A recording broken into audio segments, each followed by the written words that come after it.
Dad is super smart. He fixed showers if they're leaking. And the toilets. And the bathtubs. Hey everyone, this is Brandon with Lakeview Plumbing. It's been a little while since I made a video, so I wanted to make another one. A lot of people have been asking me how to use my Moen cartridge puller tool if they don't have an impact driver, or if you need an impact driver to do it. Well, the answer is no. You can also use a 3/8 socket wrench instead of the impact driver, and I'll show you how to do that today. Also, just so you're aware, if I ever go out to a job and I have a cartridge that appears really old or it's really stuck, a lot of times I'll use this instead of the impact driver just so that I can go super slow and easy. As you guys know, the secret to success for pulling out an old cartridge is to go nice and slow. You don't want to go fast, you don't want to break anything. So we'll go ahead and show you. This is my puller tool. This is my personal one. It's probably pulled out hundreds of cartridges over the years and it's still going strong. This is exactly how you receive it if you were to order one from me today. This is an adapter that comes with it. I supply this with every single tool. This is a 1/4 inch hex, which will go into your impact driver if you're wanting to use one, or your cordless drill.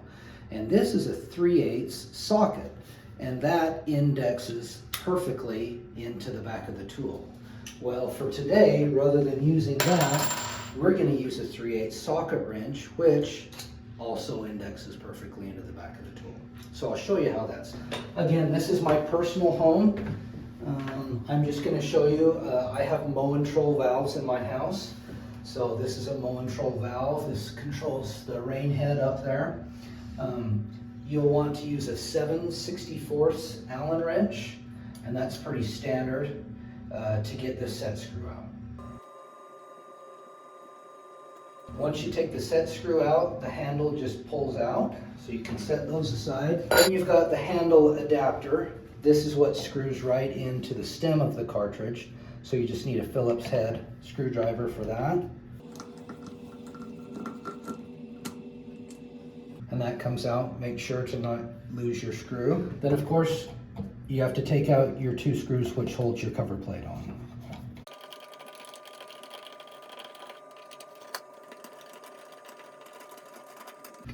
Once you've got those screwed out all the way, you can just pull this trim off. Again, keep the screws in there so they don't fall out. And then you can also pull this sleeve out. You can just keep everything together. Okay, this again is a Moen valve, and this is a Moen valve that actually has the stops built into it. So if your valve happens to be like this, all you have to do is turn these off, righty-tighty, all the way till they're snug, and you won't have to shut off water to the whole house. If your valve does not have these stops, you want to make sure that you shut off water to the house before proceeding any further. So since I turned those off, that means there is no more pressure to this valve. So you can get just a blade out and get that in there to take that retainer pin out. And try not to lose that back behind the wall, because that is not good. So this cartridge is ready to be pulled out right now. For the Moen valves, or cartridges that I'm going to pull out, you want to use this sleeve. If you're working on a posi-temp valve, you want to take this out, because that indexes in with the posi-temp valve, and it has these 2 channels cut in now so that the cartridge that has those ears can come back in it. But for what we're doing today, we're going to put this sleeve back in. And then I'll take this out really quick just so that you can see. As I start to screw this in, that small black screw at the end of the tool screws in to the threads of the brass stem sticking out of the cartridge, and that's how that makes contact.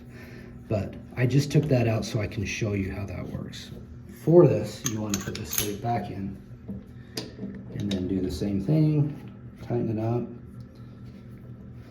You'll tighten it up until it gets about hand tight. There we go. Then you'll get your 3/8 socket wrench out. I'm actually going to trade you places really quick. Make sure this is on righty-tighty. Put that in. You're just going to hold it with one hand, and you're going to keep going. And you're going to feel a little resistance at first as it's starting to pull that out. This is where it's very helpful if you have a really stuck cartridge. You can go nice and slow as you want on that to pull that out. Okay, you can see as we're starting to pull that cartridge out, we're getting water coming out. That should stop. And there you go. I'm going to pull this sleeve out again so you can see this tool pulled this cartridge almost completely all the way. Had I kept turning it, it would have continued to extract it all the way out into the cartridge. But once you get it past that first part, it's just not hard anymore. So anyway, that's how this tool works to pull that out. At this point, you just need to clean out the inside of your valve. Make sure there's no debris in there. Make sure none of the old rubber gaskets have broken off and are in there that are going to cause obstructions. Get that cleaned out. Get your new tool, your new cartridge, put it in. Make sure it's lubricated. A lot of them come pre-lubricated from the factory.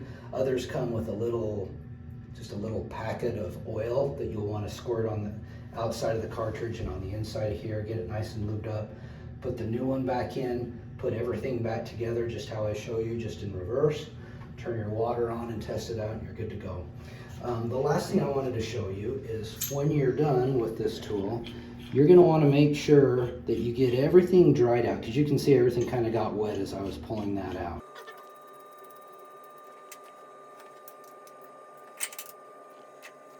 Okay, after you get everything out, you're going to want to dry everything off really well. So just grab some toilet paper, paper towel, if you have a towel, whatever.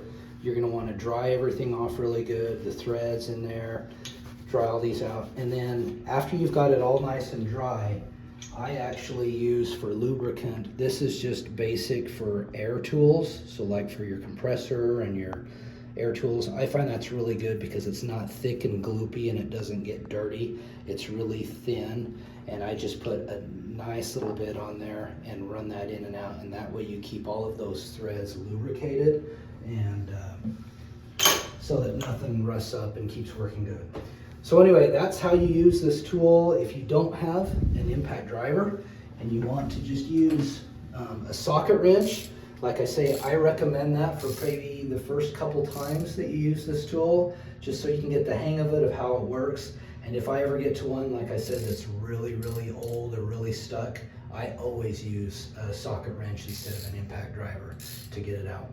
But thanks for watching. Let me know if you have any questions.